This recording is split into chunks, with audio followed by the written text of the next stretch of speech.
وأقول في القرآن ما جاءت به آياته فهو الكريم المنزال، وأقول قال الله جل جلاله والمصطفى الهادي ولا أتأول. إن الله وملائكته يصلون على النبي يا أيها الذين آمنوا صلوا عليه وسلموا تسليما. ورحمة الله وبركاته. الحمد لله رب العالمين والصلاة والسلام على أشرف الأنبياء والمرسلين نبينا محمد وعلى آله وصحبه أجمعين ومن تبعهم بإحسان إلى يوم الدين. أما بعد، قال الله تعالى في كلامه العظيم: أعوذ بالله السميع العليم من الشيطان الرجيم. لقد كان لكم في رسول الله أسوة حسنة سبحانك لا علم لنا إلا ما علمتنا إنك أنت العليم الحكيم. رب اشرح لي صدري ويسر لي أمري واحلل عقدة من لساني يفقهوا قولي. رب زدنی علما، اللہم رب زدنی علما۔ اللہ رب العالمین کے فضل و کرم اور اس کی توفیق سے ہم اور آپ نبی کریم علیہ السلام کی سیرت و سوانح کا اور آپ صلی اللہ علیہ وسلم کی بایوگرافی اور آپ صلی اللہ علیہ وسلم کی جیونی کو سمجھنے کا جو سلسلہ ہم لوگوں نے شروع کیا ہے، اللہ تعالیٰ ہمیں اور آپ کو اس میں کامیابی عطا فرمائے۔ پچھلے دنوں میں ہم اور آپ نے اللہ کے نبی علیہ السلام کے چچاؤں کے متعلق، پھوپھیوں کے متعلق، خالاؤں اور ماموؤں کے متعلق گفتگو سن آئے ہیں، اور آج انشاءاللہ رب العالمین بات یہاں تک پہنچی تھی کہ اللہ کے رسول صلی اللہ علیہ وسلم کی ولادت کب اور کہاں ہوئی۔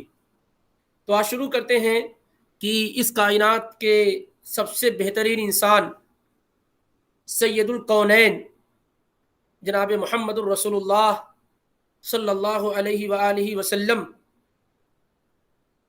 مکہ کے اندر شیب بنی ہاشم میں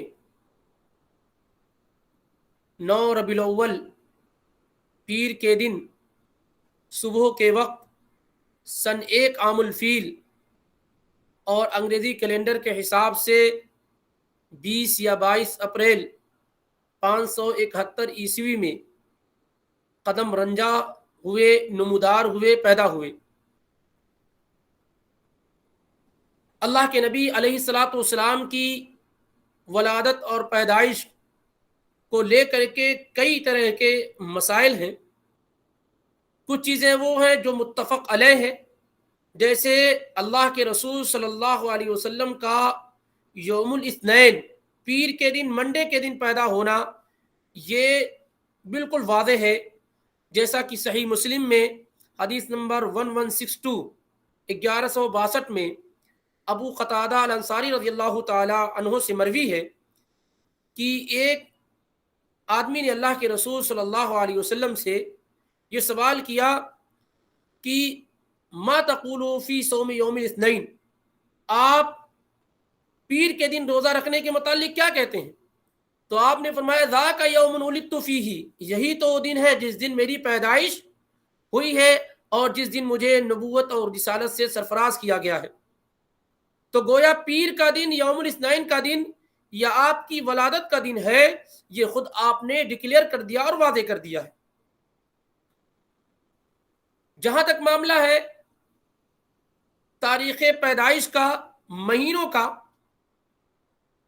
تو جس مہینے پہ سب سے زیادہ علماء کا اتفاق ہے وہ یہ ہے کہ ربیع الاول کے مہینے میں اللہ کے نبی علیہ السلام کی پیدائش ہوئی ہے، اور بہت سارے لوگوں کی رائے یہ ہے کہ رجب، اور بعض لوگوں کی رائے رمضان، اور بعض لوگوں کی رائے محرم کی بھی ہے، لیکن صحیح قول اس سلسلے میں یہ ہے کہ ربیع الاول کے مہینے میں آپ صلی اللہ علیہ وسلم کی پیدائش ہوئی۔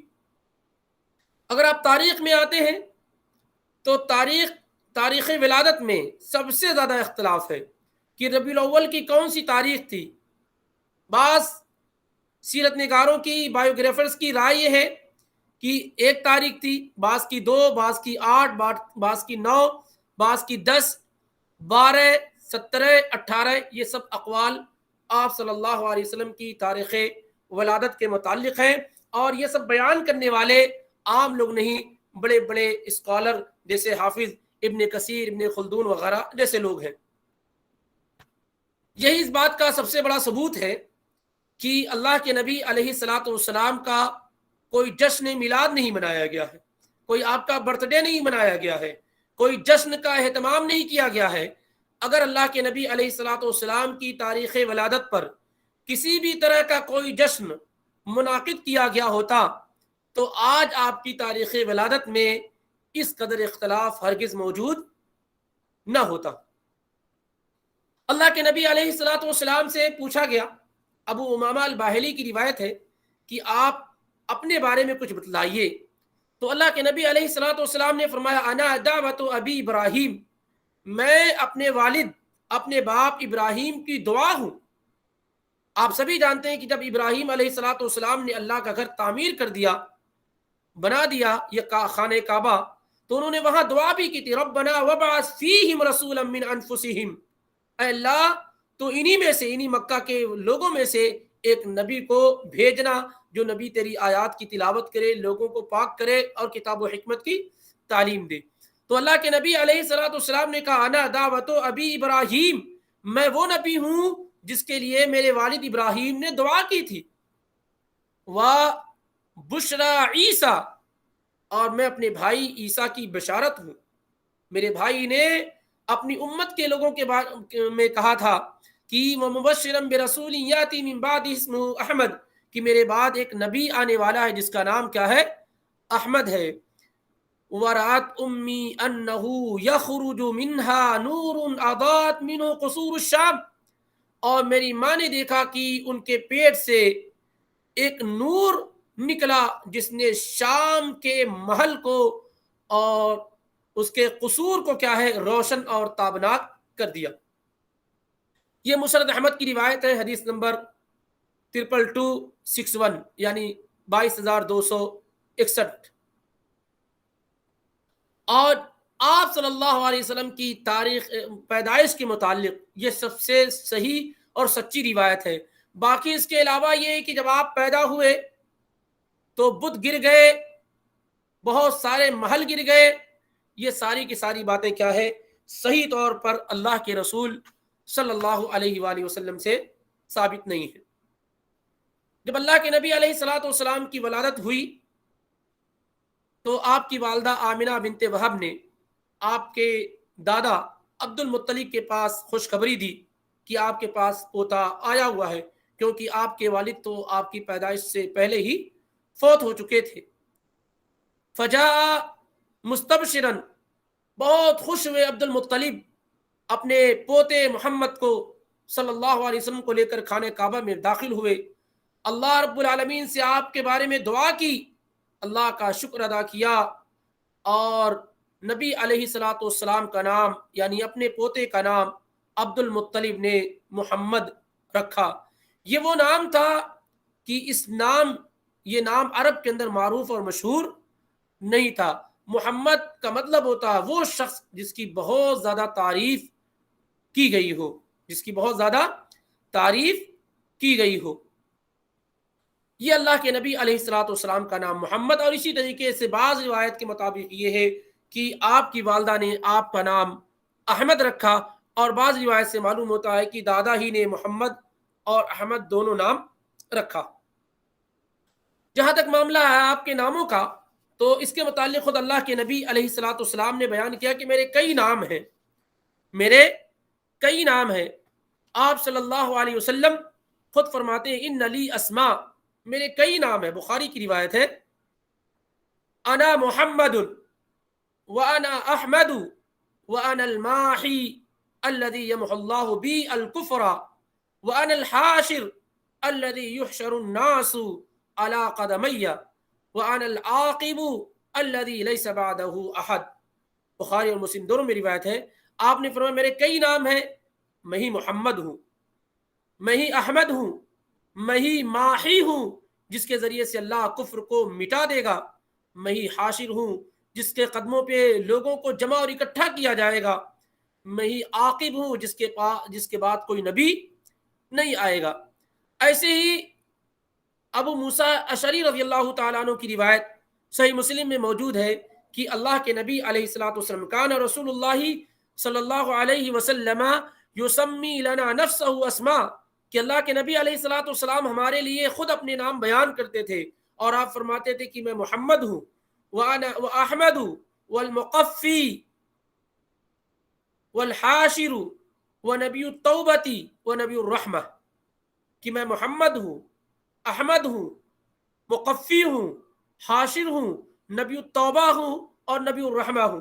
تو اس طریقے سے اللہ کے نبی علیہ الصلوۃ والسلام کے ناموں کی ایک لمبی فہرست ہے، البتہ یہ ہے کہ مشہور نام یہی ہے جو آپ کے سامنے ابھی ذکر کیے گئے، ورنہ امام جلال الدین سیوطی نے تقریباً 300 نام آپ صلی اللہ علیہ وسلم کے ذکر کیے ہیں۔ ان میں بسا اوقات یہ ہوا ہے کہ جو آپ کی صفات ہیں اسے بھی ناؤن بنایا گیا، نام بنا کر کے کاؤنٹ کر لیا گیا، جیسے مزمل ہے، مدثر ہے، یہ سب بھی کیا ہے، یہ صفات ہیں آپ صلی اللہ علیہ وسلم کی، لیکن اسے بھی جن لوگوں نے نام کاؤنٹ کیا ہے تو اس طریقے سے آپ کے ناموں کی تعداد کیا ہے، بڑھ گئی ہے، جیسے شاہد ہے، بشیر ہے، نذیر ہے، مبشر ہے، رحمت للعالمین ہے، رؤوف ہے، رحیم ہے، یہ سب آپ صلی اللہ علیہ وسلم کی صفات ہیں، لیکن جن لوگوں نے ایسے نام انہیں کاؤنٹ کیا ہے تو اس طریقے سے اللہ کے نبی علیہ الصلوۃ والسلام کے ناموں کی تعداد کیا ہے، بہت بڑھ جاتی ہے۔ المہم یہ ہے کہ یہ مشہور نام جو آپ کے سامنے ذکر کیے گئے ہیں، اللہ کے رسول صلی اللہ علیہ وسلم قرآن میں 4 مرتبہ محمد اور 1 مرتبہ احمد ذکر کیا گیا ہے، 4 مرتبہ محمد اور 1 مرتبہ احمد ذکر کیا گیا ہے۔ آگے آئیے دیکھتے ہیں کہ کیا اللہ کے رسول صلی اللہ علیہ وسلم مختون پیدا کیے گئے تھے، یعنی جب آپ کی پیدائش ہوئی تو آپ کا ختنہ ہو چکا تھا، آلریڈی آپ مختون پیدا ہوئے تھے، یا پھر آپ کا ختنہ کیا گیا؟ حافظ ابن القیم رحمہ اللہ تحفۃ المولود کے اندر 3 طرح کی روایات اور 3 طرح کے اقوال ذکر کرتے ہیں۔ پہلا قول یہ ہے کہ آپ صلی اللہ علیہ وسلم مختون پیدا ہوئے تھے، یعنی آپ کا ختنہ کیا جا چکا تھا، اور یہ رائے بہت سارے علماء کی ہے، اور کہا جاتا ہے کہ آپ کی پھوپھی صفیہ نے یہ دیکھنا چاہا کہ میں دیکھوں کہ بیٹا ہے یا بیٹی ہے، تو جب انہوں نے نگاہ اٹھائی دیکھا تو آپ صلی اللہ علیہ وسلم کا ختنہ ہو چکا تھا، لیکن یہ روایت اللہ کے نبی علیہ الصلوۃ والسلام سے ثابت نہیں ہے۔ دوسری روایت یہ ہے کہ آپ کا ختنہ جبریل علیہ الصلوۃ والسلام نے کیا، آپ کا ختنہ جبریل علیہ الصلوۃ والسلام نے کیا۔ تیسری بات یہ ہے کہ عرب کے دستور اور کلچر کے مطابق آپ کے دادا عبد المطلب نے 7ویں دن آپ کا ختنہ کیا، اور تمام اقوال میں یہی بات زیادہ درست اور صحیح معلوم ہوتی ہے کہ عرب کے کلچر کے مطابق آپ کے دادا عبد المطلب نے آپ کا ختنہ 7ویں دن کیا،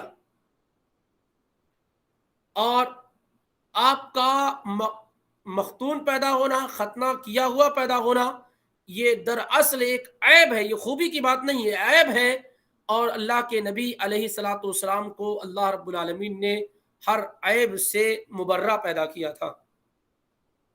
اب اس کے بعد آتے ہیں کہ اللہ کے نبی علیہ الصلوۃ والسلام کو دودھ کس نے پلایا؟ تو سب سے پہلے دودھ طبعی طور پر آپ کی والدہ ہی نے پلایا، آمنہ بنت وہب نے آپ کو سب سے پہلے دودھ پلایا۔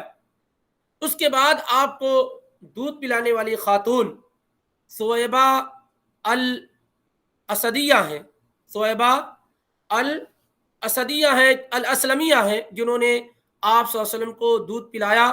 یہ ثویبہ ابو لہب کی لونڈی تھی، انہوں نے اللہ کے نبی علیہ الصلوۃ والسلام کو دودھ پلایا، یعنی دوسری خاتون ہیں جنہوں نے آپ صلی اللہ علیہ وسلم کو دودھ پلایا۔ ان کے اسلام لانے کے متعلق کافی اختلاف ہے کہ کیا یہ مسلمان ہو گئی تھی کہ نہیں۔ زیادہ صحیح بات یہ ہے کہ یہ اسلام میں داخل نہیں ہوئی تھی، البتہ یہ ہے کہ اللہ کے نبی علیہ الصلوۃ والسلام ان کے لیے تحفے تحائف اور گفٹ وغیرہ بھیجتے رہتے تھے۔ سن 7 ہجری میں مکہ ہی کے اندر ان کی وفات ہوئی۔ اور صہیبہ نے اللہ کے نبی علیہ الصلوۃ والسلام کو دودھ پلایا، یہ خود آپ کی زبان مبارک سے ثابت ہے۔ ام حبیبہ رضی اللہ تعالی عنہ جو اللہ کے نبی علیہ الصلوۃ والسلام کی بیوی اور ہماری اور آپ کی ماں ہیں، وہ کہتی ہیں کہ میں نے اللہ کے رسول صلی اللہ علیہ وسلم سے کہا حل لک فی بنت ابی سفیان قال فافعل ماذا قلت تنکح قال تحبین۔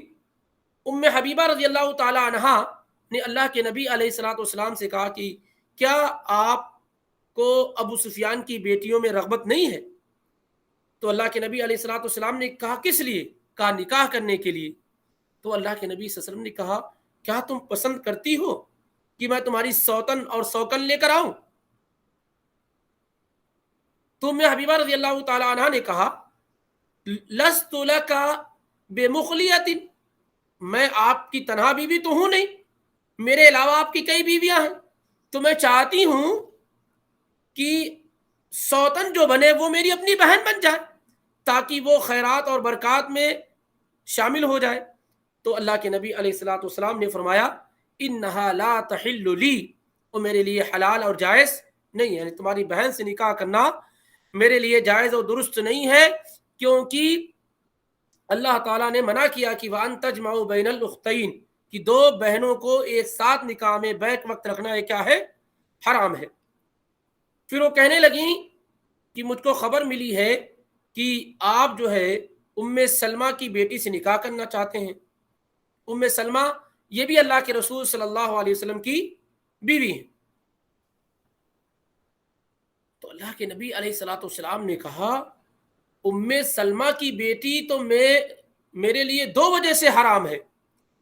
ایک تو یہ ہے کہ میں نے اس کی ماں سے نکاح کر رکھا ہے، تو جب میں نے ماں سے نکاح کر رکھا تو بیٹی سے کیسے نکاح کروں گا؟ میں اس کے لیے ایسے باپ ہوں۔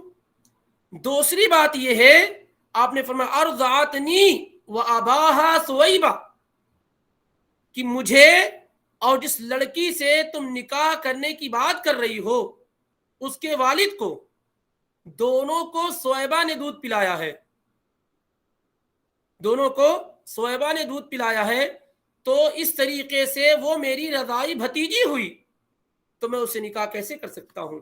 تو ایک رشتے سے وہ بھتیجی ہوئی اس لیے نکاح نہیں کر سکتا ہوں، دوسرے اس لیے کہ وہ میری بیوی کی بیٹی ہے، میں اس سے کیسے نکاح کر سکتا ہوں؟ تو یہ دوسری خاتون ہے سویبہ جنہوں نے اللہ کے رسول صلی اللہ علیہ وسلم کو دودھ پلایا۔ تیسری خاتون جنہوں نے اللہ کے نبی علیہ الصلوۃ والسلام کو دودھ پلایا اور زمانے تک پلایا وہ حلیمہ السعدیہ رضی اللہ تعالی عنہا ہیں۔ ان کے اسلام لانے کے متعلق بھی اختلاف ہے۔ امام ابن قیم نے توقف اختیار کر رکھا ہے، خاموشی اختیار کی ہے، البتہ حافظ ابن حجر رحمہ اللہ نے الاصابہ فی تمیز الصحابہ میں اور اسی طریقے سے ابن عبد البر نے الاستیعاب کے اندر یہ ذکر کیا ہے کہ حلیمہ سعدیہ خود بھی مسلمان ہو گئی تھیں اور ان کے ساتھ ساتھ ان کے شوہر عبد الحارث یہ بھی مسلمان ہو گئے تھے، اور یہی زیادہ درست بات معلوم ہوتی ہے کہ حلیمہ سعدیہ جو اللہ کے نبی علیہ الصلوۃ والسلام کی رضائی ماں تھیں، اور اسی طریقے سے عبد الحارث بن عبد العزیٰ جو اللہ کے رسول صلی اللہ علیہ وسلم کے رضائی باپ ہوتے ہیں، یہ سب اسلام میں داخل ہو گئے تھے، یہ سب اسلام میں یہ داخل ہو گئے۔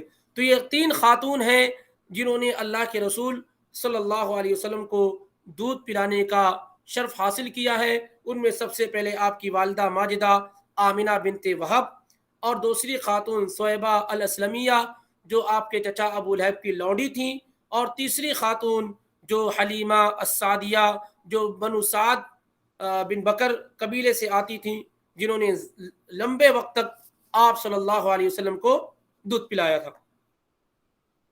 اب اس اعتبار سے دیکھا جائے تو آپ صلی اللہ علیہ وسلم کے تو کوئی بھائی بہن نہیں تھے، شادی ہوئی تھی آپ کے والد کی اور ابھی آپ والدہ کے پیٹ میں ہی تھے کہ آپ کے والد کی وفات ہو گئی، آپ کا اپنے خون کا کوئی بھائی بہن تو نہیں تھا۔ البتہ رضائی دودھ شریک بھائی بہن آپ صلی اللہ علیہ وسلم کے ساتھ ہیں. آپ کے دودھ شریک بھائی جو ہیں وہ کتنے ہیں؟ 7 ہیں. رضائی بھائی بہن 7 ہیں. نمبر 1 حمزہ بن عبد المطلب. حمزہ بن عبد المطلب جو اللہ کے نبی علیہ الصلوۃ والسلام کے سگے چچا بھی ہیں اور دودھ شریک بھائی بھی ہیں، کیونکہ صہیبہ نے، یہ اللہ کے نبی علیہ الصلوۃ والسلام سے 3-4 سال بڑے تھے، جیسے پچھلے درس میں ذکر ہوا تھا. تو اللہ کے نبی علیہ الصلوۃ والسلام نے صہیبہ کا دودھ پیا اور انہی کا دودھ حمزہ بن عبد المطلب نے 3-4 سال پہلے پیا. تو اس طریقے سے حمزہ اللہ کے نبی علیہ الصلوۃ والسلام کے چچا بھی ہیں اور آپ کے دودھ شریک بھائی بھی ہیں. یہی وجہ ہے کہ جب اللہ کے نبی علیہ الصلوۃ والسلام سے یہ کہا گیا کہ آپ حمزہ کی بیٹی سے نکاح کیوں نہیں کر لیتے، تو آپ نے کہا کہ وہ میرے لیے جائز نہیں ہے. حالانکہ چچا کی بیٹی سے نکاح جائز ہے، لیکن اس وجہ سے جائز نہیں ہے کہ حمزہ میرے دودھ شریک بھائی ہیں. ان ہی ابنت اخی من الرضاعہ، وہ میرے دودھ شریک بھائی کی بیٹی ہے اور میری بھتیجی ہے، اور بھتیجی سے نکاح جائز اور درست نہیں ہے.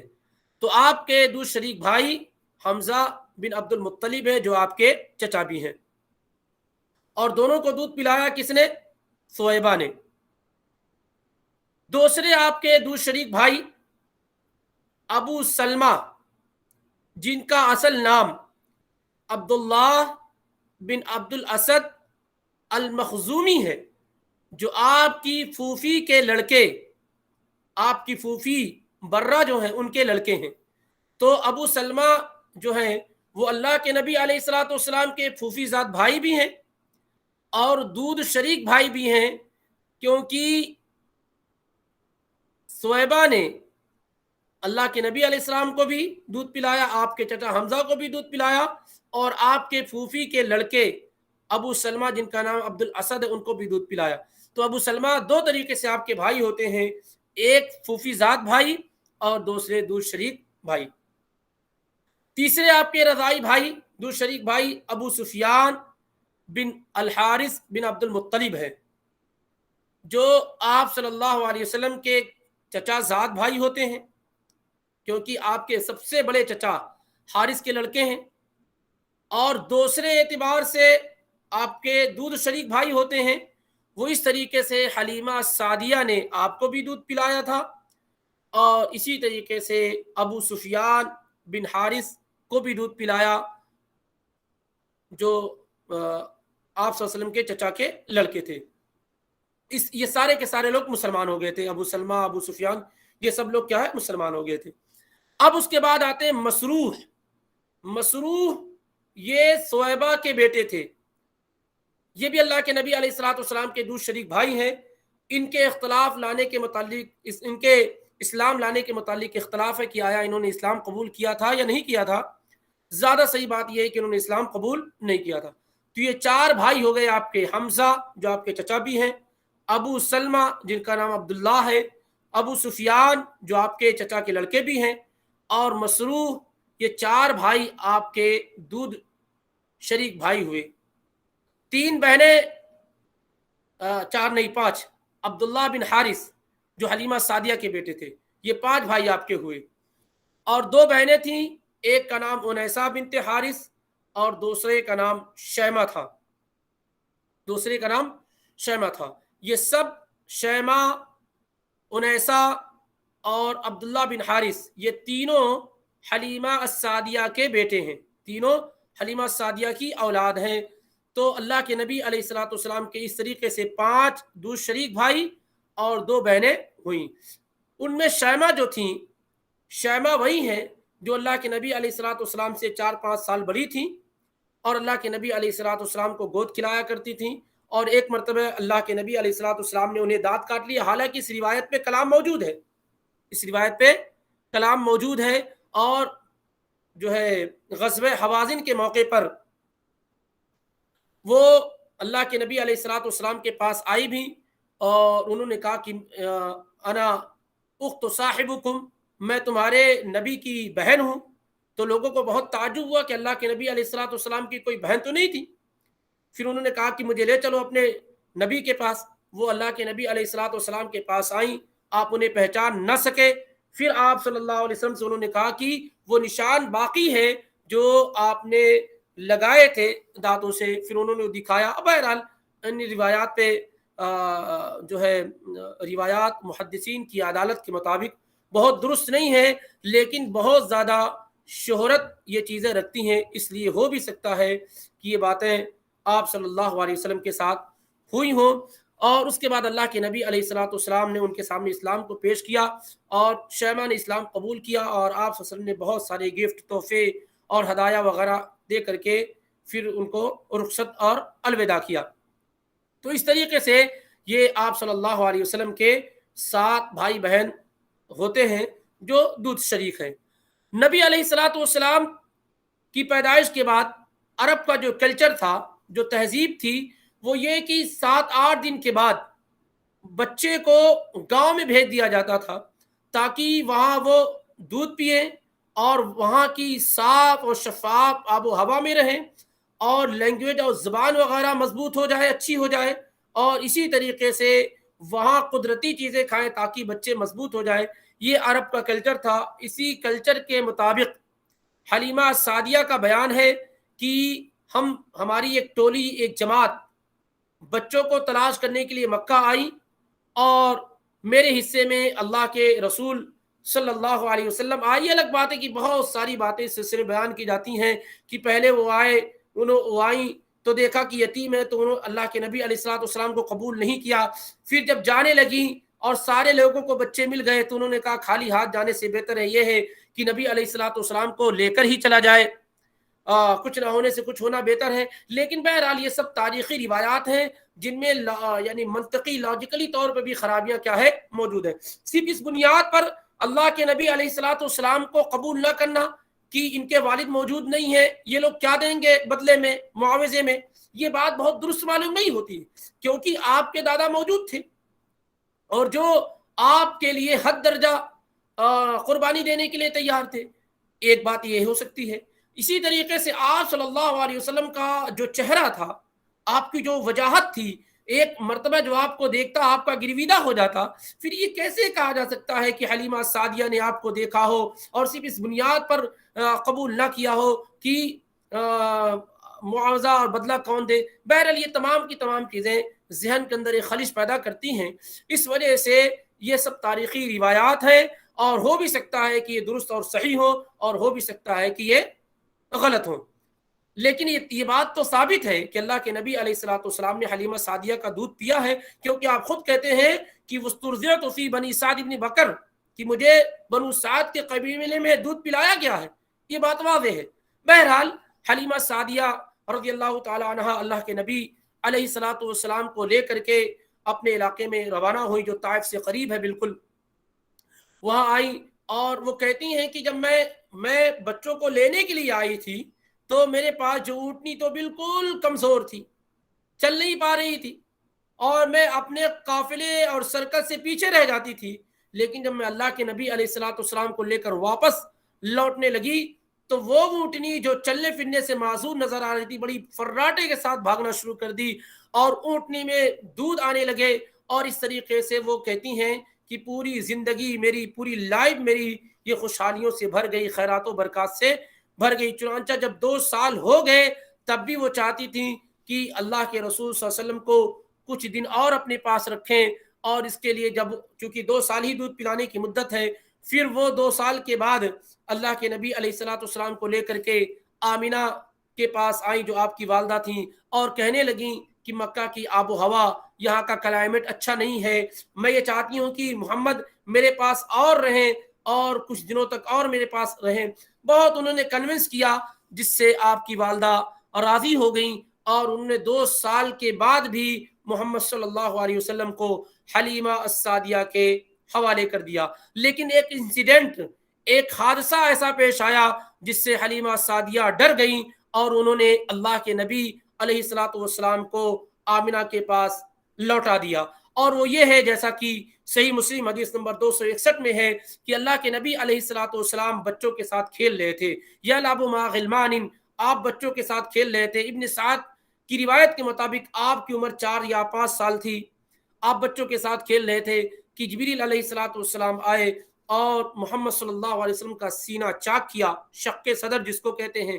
سینہ چاک کرنے کے بعد اللہ کے نبی علیہ السلام کا دل نکالا گیا، قلب نکالا گیا، اور اس سے اس حصے کو نکال دیا گیا جو شیطان کا حصہ تھا، اور آپ کے قلب کو، آپ کے دل کو سونے کے تشت میں رکھا گیا اور زمزم کے پانی سے اس کو دھلا گیا، اور اس کے بعد پھر اللہ کے نبی علیہ السلام کے سینے میں آپ کا دل رکھ دیا گیا اور اس کو برابر کیا گیا اور پھر اس کو سل دیا گیا. انس بن مالک رضی اللہ تعالیٰ عنہ کہتے ہیں کہ میں اس نشان کو اب تک محسوس کرتا ہوں، اب بھی مجھے وہ نشان نظر آ رہے ہیں جو آپ کے سینے میں سلائی کے نشان کیے گئے تھے. یہ صحیح مسلم کی روایت ہے. جب یہ حادثہ اور واقعہ بچوں نے دیکھا تو ڈر گئے اور وہ حلیمہ سعدیہ کے پاس پہنچے، عبد الحارث کے پاس پہنچے اور کہا ان محمدن قد قتل، نبی علیہ السلام کو قتل کر دیا گیا ہے. تو لوگ دوڑتے ہوئے آئے، یہ سب مسلم کی روایت ہے، اور دیکھا تو اللہ کے نبی علیہ السلام بالکل گم سم کھڑے ہوئے ہیں، کوئی گفتگو نہیں. تو حلیمہ سعدیہ ڈر گئیں اور اس طریقے سے انہوں نے اللہ کے نبی علیہ السلام کو آمینہ کے حوالے کر دیا.